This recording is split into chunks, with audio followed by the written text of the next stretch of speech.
नमस्कार प्रणाम, हम हैं नेहा निहारिका यानी कि आपकी भाभी जी। और आज हम फिर से निकल गए हैं एक बार मैदान में एक नया टॉपिक के साथ। और टॉपिक है मास्टर साहब से जुड़ा हुआ। मास्टर साहब मतलब नहीं समझे, अरे नया शिक्षक नियमावली जब से आया है तब से पूरे बिहार में जो है इसका विरोध शुरू हो गया। विरोध अभी तक चल ही रहा है, लेकिन अब सरकार ने जो है बोल दिया है कि अब जो विरोध करते हुए पकड़ा जाएगा ना उस पर सख्त कार्रवाई किया जाएगा। आज विरोध को शिक्षक संघ पूरा सीरियसली ले लिया। अब बोल दिया कि विरोध तो हम करबे करेंगे चाहे कुछ हो जाए, ये सब नियम जो है नहीं स्वीकार किया जाएगा। लेकिन अभी देखिए कि विरोध का कारण अलग अलग है कि लोग जो है मतलब जो पढ़ाई छोड़ चुके हैं, जो बच्चा पढ़ाई छोड़ चुका है वो फिर से पढ़ाई करेगा। पटना में यहाँ कितना आदमी बेचारा डेरा खाली करके चला गया कि अब मेरा तो टीचर में नियुक्ति हो जाएगा। टीचर में नियुक्ति तो होबे नहीं किया, फिर से बीपीएससी परीक्षा देगा। तो यही सारा समस्या पे जो है ना आज हम लोग बात करने वाले हैं। तो हम सोचे ना कि जिसके साथ समस्या है उसी से काहे नहीं चल के बात किया जाए। तभी हम लोग पहुंच गए हैं वो एरिया में जहाँ पे वो कोचिंग संस्थान है। वहाँ पे बहुत सारा जो शिक्षक मतलब नियोजित शिक्षक हो गया या शिक्षक अभ्यर्थी लोग हो गया, वो लोग फिर से बेचारा बीपीएससी के परीक्षा का तैयारी कर रहा है। तो चलिए ना जरा चल के वो लोग से बात किया जाए और उन लोग से पूछा जाए कि उन लोग को क्या समस्या आ रहा है। आइए।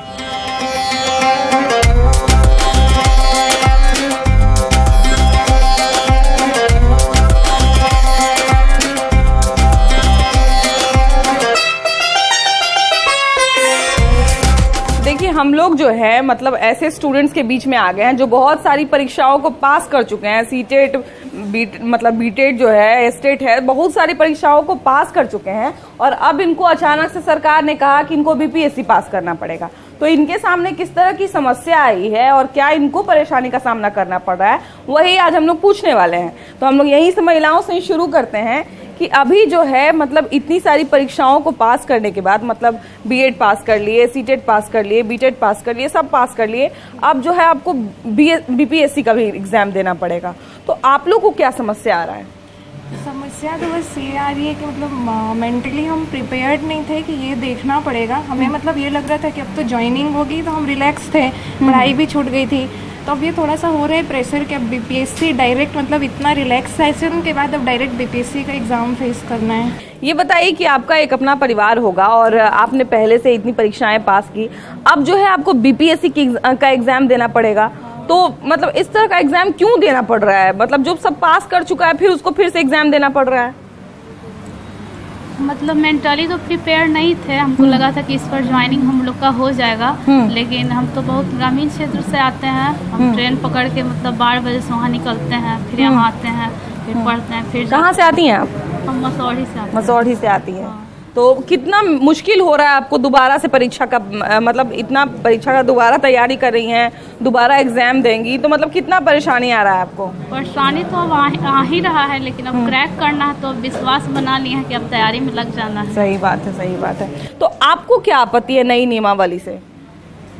ये जो नई नियमावली आई इससे कोई आपत्ति नहीं है, बस कुछ परेशानियां होती है। जैसे कि हम लोग का पहले जो प्रिपरेशन था वो कुछ टाइम के लिए छूट चुका था और फिर से यहाँ पटना में आके फिर से रूम लेना और फिर से वो स्टूडेंट लाइफ स्टाइल जीना, ये कहीं ना कहीं हम लोग को परेशानी का कारण बन रहा है।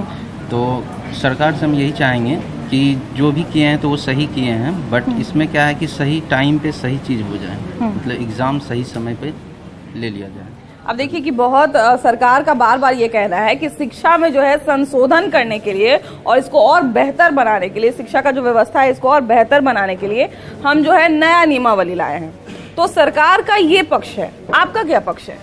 उन्होंने ये जो नया नियमावली लाया है तो जो नए स्टूडेंट्स हैं उनके लिए लाया। जो पुराने जो टीचर ऑलरेडी ज्वाइन कर चुके हैं उनको परेशान न किया जाए। और हम लोग के जो लिए सीट दिया गया था उसमें उन लोगों को ला करके न घसीटा जाए और हम लोग का भी सीट मारी न कराया जाए। हम लोग एग्जाम देने के लिए तैयार हैं। ठीक है, हम मतलब ठीक है पढ़ाई मेरा छूटा हुआ था लेकिन मैं मेहनत करूँगा इंशाल्लाह और पूरी तरह से मेहनत करने की कोशिश करूँगा। हो नहीं हो ये अलग बात है, लेकिन उनको हमारा सीट पर दूसरे किसी को नहीं फाइट करना चाहिए। अब देखिए सरकार का ये भी कहना है कि जब इतना परीक्षा आप दे ही दिए तो एक और परीक्षा जब हो रहा है तो इसमें आपको क्या परेशानी है? तो जब इतना परीक्षा दे दिए हैं तो फिर अगर बीपीएससी का परीक्षा लिया जा रहा है तो इससे क्यों परेशानी है शिक्षकों को? परेशानी कुछ नहीं है, बस समय सीमा 90 दिन में 13 विषय कंप्लीट करना कोई छोटी बात नहीं है। हाँ, ये बात तो है। एक समय हमसे 3 विषय कंप्लीट नहीं होगा, कोई विषय के लिए समय अच्छा खासा लगता है। हाँ। अब आप चाहिए 90 दिन में ही सब चीज हो जाए, हाँ। तो पूरा होने का सवाल ही नहीं है। हाँ। अगर आप जबरदस्ती करना चाहिए तो यही हो गया कि 5 मिनट में 5 किलोमीटर दौड़ जाइए, यही नियम हो गया। हाँ। इसका कोई संशोधन नहीं है तो कोई नहीं है, हम लोग देंगे, तैयार है। हाँ। हम लोग पीछे नहीं हटेंगे, समस्या आएगी, समस्या का हल करेंगे। हाँ। जो होगा आगे बढ़ेंगे, लेकिन पीछे नहीं हटेंगे। अच्छा, आप लोगों की मतलब क्या मांग है सरकार से कि सरकार को नियमावली जो है, ये जो नया नियमावली आया है, इसमें किस तरह का संशोधन होना चाहिए? इसमें टाइम का ड्यूरेशन बढ़ना चाहिए थोड़ा सा, और जो सब्जेक्ट है उस पर भी ध्यान देना चाहिए। 13 सब्जेक्ट 3 महीना में कंप्लीट नहीं हो सकता। अच्छा, देखिए, बहुत सारे शिक्षकों का जो है इसलिए भी विरोध है कि उनका कहना है कि नियोजित शिक्षक हो गए, उसके बाद जो पहले से शिक्षक है, अब जो नए बहाली में आए हैं शिक्षक, तो सब एक ही छत के नीचे कैसे पढ़ेंगे? आपकी क्या समस्या है? मेरी समस्या सबसे बड़ी है कि मेरा माइको मत पकड़िए। सॉरी कोई बात नहीं। टाइमिंग बढ़ा दे एग्जाम के लिए। हाँ। इतना सिलेबस 3 महीना में कवर नहीं हो पाएगा। हाँ। और सेकंड टाइम नेगेटिव मार्किंग किया उसको हटा दिया जाए। नेगेटिव मार्किंग भी किया हुआ है, उससे भी लोगों को परेशानी हो रही है। बहुत परेशानी है। अच्छा, नेगेटिव मार्किंग, ये तो मेरा सवाल नहीं था, लेकिन आपने अच्छा हमको सुझाया है कि नेगेटिव मार्किंग से जो पहले से परीक्षा पास कर चुके हैं लोग, उनको तो बहुत परेशानी आएगा। कितना परीक्षा पास कर लिए, लेकिन एक परीक्षा में जो है नेगेटिव मार्किंग के कारण जो है हम पीछे हो जाएंगे, है ना? जी हाँ। सबसे बड़ी समस्या है नेगेटिव मार्किंग को हटा दे। सिलेबस इतना है, बहुत सिलेबस है, तो टाइमिंग बढ़ा दे। 3 महीना में सब संभव नहीं है कि कवर हो पाएगा। सरकार का बार बार यही कहना है कि हम जो है शिक्षा की गुणवत्ता को बढ़ा रहे हैं और गुणवत्ता को जो है और बेहतर कर रहे हैं, इसलिए हम ये नियमावली लेके आए हैं। तो जब गुणवत्ता की बात आ गई है तो फिर इसका विरोध क्यों हो रहा है? मैडम, विरोध होने का कारण भी है, क्योंकि नियमावली तो निकाल दिया गया। स्पेसिफिक सब्जेक्ट को लेकर भी बहुत सारी चिंताएं हैं। जो सब्जेक्ट बता दिया गया, लेकिन उसमें क्या पढ़ना है क्या नहीं पढ़ना है, ये चीज के बारे में डिस्क्राइब नहीं किया गया। और दूसरा चीज है कि निगेटिव मार्किंग को लाके समय अवधि कम दिया गया है। 90 से 100 दिन का समय अवधि है और बहुत सारा सिलेबस है। तो हम लोग मतलब इस तरह की व्यवस्था की गई है कि ज्यादा से ज्यादा लोगों का छटनी हो सके, है ना? टीचिंग लाइन में कभी निगेटिव देखने को मिला नहीं है। हाँ।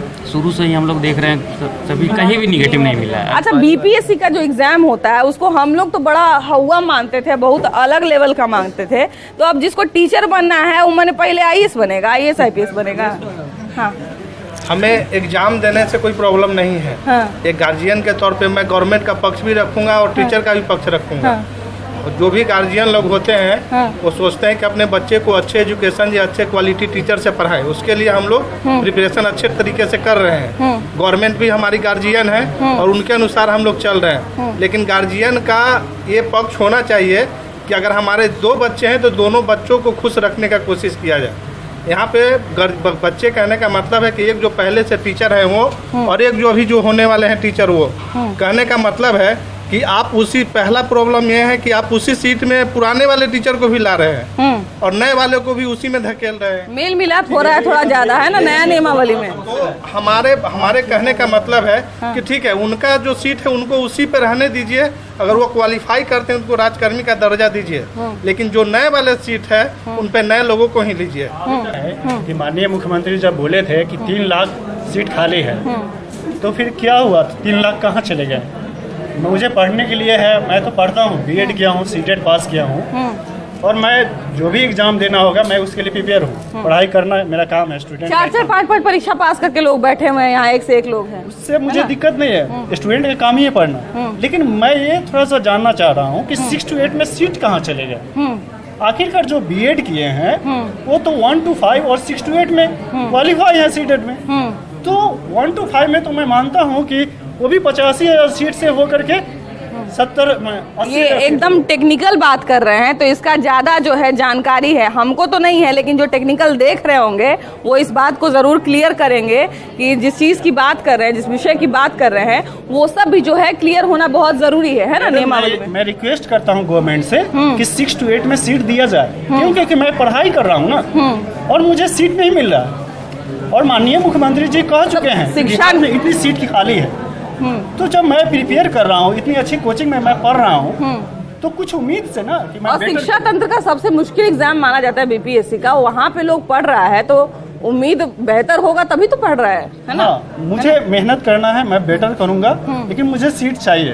माननीय मुख्यमंत्री जब 3 लाख बोल रहे हैं कि सीट खाली है, विधानसभा में भी सीट खाली है, ये प्रश्न उठाया गया था। तो देखिए विरोध का जो है ना अलग अलग कारण है छात्रों के विरोध का, और हमको तो कोई कारण जो है वो बहुत विरोध वाला भी नहीं लग रहा है, लॉजिकल कारण है लोगों का। आपका जो मतलब जो शिक्षकों को आपत्ति हो रही है या अभ्यर्थियों को जो आपत्ति हो रही है, ये क्यों हो रही है? तो शिक्षा की गुणवत्ता को सुधारने के लिए किया जा रहा है। मेरे दोस्तों ने जितना सवाल का जवाब दिया वो सब सारा सही है, लेकिन एक है समस्या स्टेट में जब बोला गया कि 10 to 11 के बाद 9 to 10 के बाद 11-12 का सोशल साइंस का हुआ ही नहीं है, जो हुआ है 11 में ही हुआ है। उसके बाद जब हम लोग उसके लिए योग्य हैं तो हम लोग के लिए भी तो होना चाहिए सीट, तो फिर तो वो पुराने वाले सिर्फ आएंगे उसमें। तो हम लोग के लिए क्या किए वो? जब 8000 सीट मेरे ज्योग्राफी विषय में है वो भी खाली पड़ा हुआ है, तो फिर मेरे लिए क्या किए वो? सब तो पुराने वाले के लिए किए। अच्छा देखिए कि शिक्षक अभ्यर्थी और नियोजित शिक्षक जो है उनका अपना अपना समस्या है कि बहुत लोग का ये भी कहना है कि अब देखिए कि हम एक बार पढ़ लिख के टीचर बन गए, परिवार मेरा सेट हो गया, अब उसके बाद हम फिर से परीक्षा दें, फिर से शुरुआत करें। तो यहाँ पे और भी स्टूडेंट हैं, जरा इनसे बात करते हैं कि ये जो आपत्ति दर्ज कराई जा रही है छात्रों की तरफ से या शिक्षक अभ्यर्थियों की तरफ से या नियोजित शिक्षकों की तरफ से, तो नई नियमावली में ऐसा क्या आपको नजर आ रहा है कि मतलब इसमें इतना विरोध हो रहा है, इतना आपत्ति हो रहा है लोगों को? इसमें विरोध करने वाली कोई बात नहीं है, इसमें सिर्फ यही विरोध करने वाली बात है कि जैसे कि मुझे 1 to 5 में तो ऑल सब्जेक्ट पढ़ाना है, उसके लिए बीपीएससी एग्जाम दे रही है, कोई दिक्कत नहीं। लेकिन 6 to 8 हो या फिर ये 9th 10th हो, 11th 12th हो, उसमें जो हमको सब्जेक्ट स्पेसिफिक पढ़ाना है उसके लिए भी हमको सामान्य अध्ययन पढ़ना पड़ेगा। जैसे अगर हम कंप्यूटर को पढ़ाना है, हमको कंप्यूटर पढ़ाना है, जैसे मैंने STT पास किया है, उसमें कंप्यूटर साइंस के लिए एलिजिबल हूँ, क्वालिफाइड भी हूँ, मेरिट में भी। लेकिन उसके बाद भी अगर नया तरीके से हमको एग्जाम देना है उसमें कोई दिक्कत नहीं है, लेकिन फिर से जनरल नॉलेज को उसका ऐड करना है, ये कहाँ तक सही है मुझे मतलब कुछ समझ में नहीं आया। अब देखिए कि हाँ, जब हमको ये जनरल नॉलेज पढ़ाना ही नहीं है, जब तो अगर मेरे पास जनरल अवेयरनेस का जानकारी होना चाहिए। ठीक है, आपकी बात मैं मानता हूँ। जी आप टीचर बन जाएगा तब तो ऐसे भी आपको जनरल अवेयरनेस तो रहबे करेगा, पेपर पढ़वे करिएगा, न्यूज देखबे करिएगा। तो वही चीज मेरा कि उसका एग्जाम देने का पर्पस क्या है, मतलब लेने का पर्पस क्या है। अगर मेरे सब्जेक्ट स्पेसिफिक से लीजिए ना आपको, अगर 100 मार्क्स का ही लेना था तो 100 मार्क्स का सिर्फ सब्जेक्ट स्पेसिफिक का लीजिए। तो नियमावली बना रहा है वो हमसे ज्यादा समझदार लोग हैं, तो इस पे तो हम कुछ नहीं कह सकते हैं, लेकिन हम ये दिखाने की कोशिश कर रहे हैं कि एक जिसकी पढ़ाई छूट गई है, जिन लड़कियों की या जिन लड़कों की पढ़ाई छूट गई है, अब वो दोबारा से नए सिरे से अपनी पढ़ाई शुरू करें, है ना जी। लेकिन जो 6 to 8 का जो सीट है, जो 6 to 8 जो सिर्फ 6 to 8 पास है उसका क्या होगा? और जो 10+2 का जो सीट है वो 11 के बाद नहीं हुआ, तो 11 के बाद नहीं हुआ है और 19 में हुआ है, तो उसमें सोशल साइंस का एग्जाम ही नहीं हुआ। तो सोशल साइंस का सीट जो कौन बच्चे उसमें एग्जाम बैठ सकते हैं? जो इतना सीट है सोशल साइंस में 10+2 में, तो कहाँ से बच्चे आएंगे उसमें एग्जाम देने के लिए? देखिए बहुत बताया ना कि आपको विरोध का बहुत सारा कारण है, लेकिन सबसे बड़ी बात है कि जो इंसान परीक्षाएं पास कर चुका है, बीएड पास कर चुका है, एस्टेट पास कर चुका है, बीटेड पास कर चुका है, अब वो दोबारा से एक नई परीक्षा की तैयारी करेगा बीपीएससी की, और बीपीएससी परीक्षा का एक अपना स्तर है, तो कितना मुश्किल हो रहा है छात्राओं के लिए?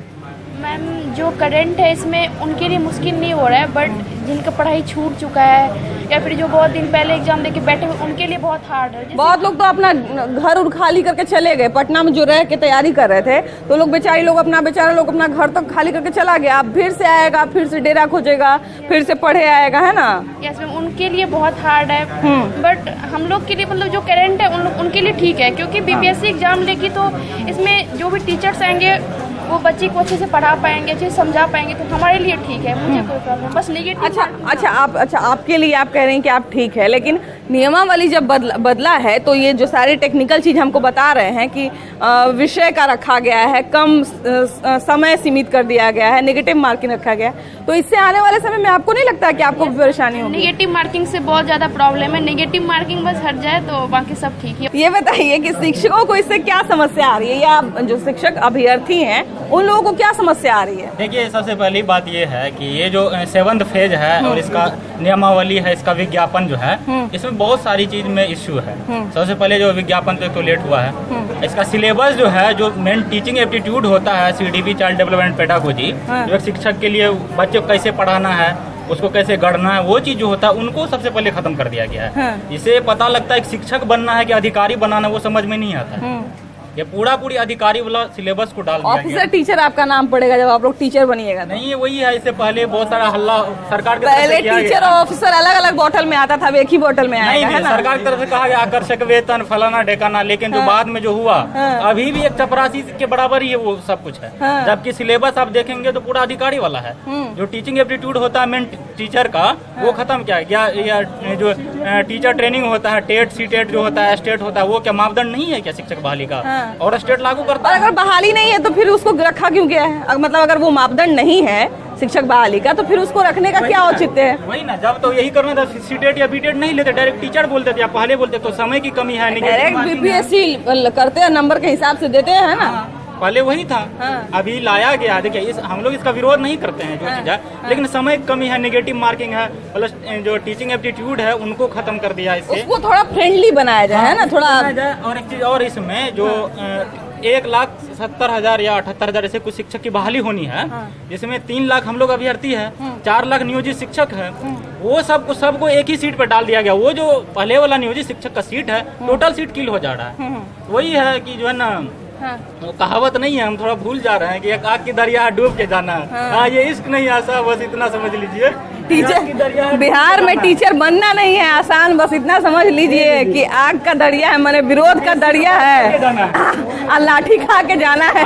परमानेंट तो करेंगे, लेकिन बहुत सारे शिक्षक ऐसे भी हैं जो मतलब समझिए कि जिनका 40 या 50 प्लस उम्र है। हम ऐसे लोगों से भी बात किए और मिले हैं, तब 50 साल की उम्र में अगर उनकी नौकरी छूट जाती तो वो कहाँ जाएंगे? बात नौकरी छोड़ने की बात, सरकार ने ऐसा कहीं नहीं कहा है कि आप एग्जाम नहीं दीजिए, एग्जाम पास नहीं कीजिएगा तो आप नौकरी से आपको खत्म हो जाएगा, आप उसी में बने रहेंगे।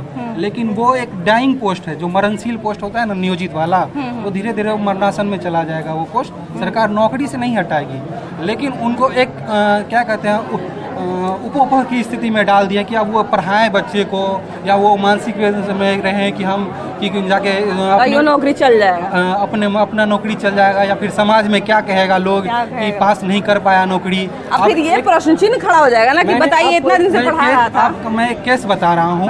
एक शिक्षक, एक ऐसा शिक्षक है जो पढ़ा रहा है, उसके पिताजी शिक्षक हैं। अब उसका बेटा भी मतलब बाप बेटा दोनों एक साथ एग्जाम का तैयारी कर रहा है।